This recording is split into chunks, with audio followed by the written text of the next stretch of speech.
GJ Little Stars, welcome back to Crackup Factory. Listen closely. Can you hear that?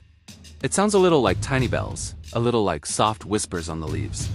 It's the sound of magic, and it's calling us all the way to a shimmering forest in Australia.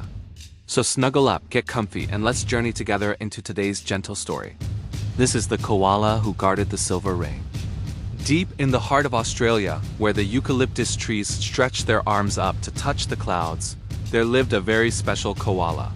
Her name was Miri. Miri wasn't the biggest koala in the forest, nor the strongest. In fact, she was quite small, with soft gray fur, a twitchy black nose, and big, curious eyes that saw the world in wonderful ways. She loved to spend her days nibbling on juicy eucalyptus leaves and dozing in the warm sunshine, high up in her favorite tree. But Miri had a secret, a magical secret that no one else knew. She could hear something that no other creature in the forest could. She could hear the music of the silver rain. Now, this wasn't just any rain. The silver rain was a legendary event that happened only once every 100 years. It wasn't made of water, but of pure, shimmering light.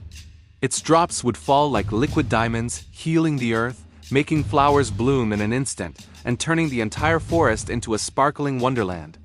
For everyone else, it was just a beautiful sight.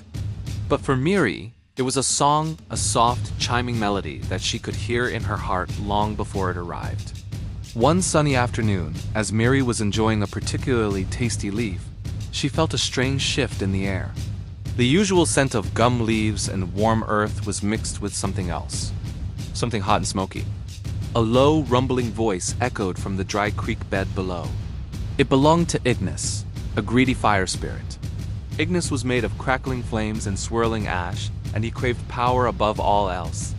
He had heard the legends of the silver rain and wanted its magic all for himself. "If I can capture that rain," he hissed to himself, his voice like logs burning in a fire, "I will become the most powerful spirit in all the land." Miri's ears twitched. She couldn't understand his words, but she could feel the greed in his voice. It was a harsh, clashing sound that hurt her ears. Her heart started to beat a little faster. She knew the silver rain was coming soon. The special song was growing louder in her heart. A sign that the magical clouds were gathering. She had to protect it. But what could a small koala do against a powerful fire spirit? She looked at her little paws. They were good for climbing and holding onto branches, but they weren't very big or strong. She felt a shiver of fear. Just then, Miri remembered what her grandmother used to tell her. "You don't need big paws to have a big heart, little one, and a big heart is the bravest thing of all." Miri took a deep breath. Her fear didn't disappear, but her courage grew a little bigger beside it. She knew what she had to do. She scrambled down her tree, faster than she'd ever moved before. She followed the song of the rain to the highest clearing on the hill, the very spot where the first drops were destined to fall. She arrived just as Ignis did. The fire spirit loomed over the clearing, his fiery form casting scary, dancing shadows. "Out of my way, little fuzzball!" he boomed, holding out a smoky jar ready to trap the magical drops.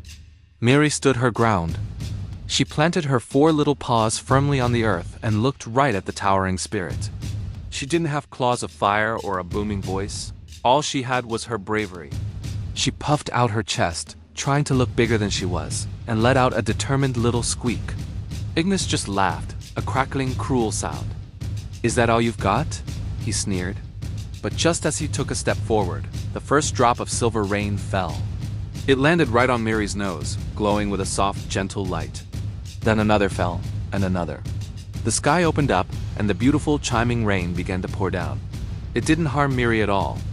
In fact, it felt cool and soothing, filling her with a peaceful energy. But when the drops touched Ignis, they sizzled and hissed. The pure, healing magic of the rain was too much for his greedy, fiery nature. "Tss, it burns!" he shrieked, shrinking away from the shimmering shower. With a final puff of angry smoke, he vanished, fleeing back to the dry, dark places of the earth. The silver rain fell gently all around Miri. The dry ground drank it in. The flowers burst into a rainbow of colors. The trees sparkled as if they were decorated with 1,000,000 tiny stars. The whole forest felt refreshed, alive, and full of joy. From that day on, every creature in the forest knew Miri's story. She wasn't just Miri the little koala anymore. She was Miri, the beloved koala guardian of the silver rain. And so, my little stars, always remember what Miri learned. You don't need to be the biggest or the strongest to protect something beautiful. Sometimes all you need is a brave and loving heart. Thank you for joining us on this magical adventure. Don't forget to like and subscribe for more gentle stories from Crackup Factory. Sweet dreams.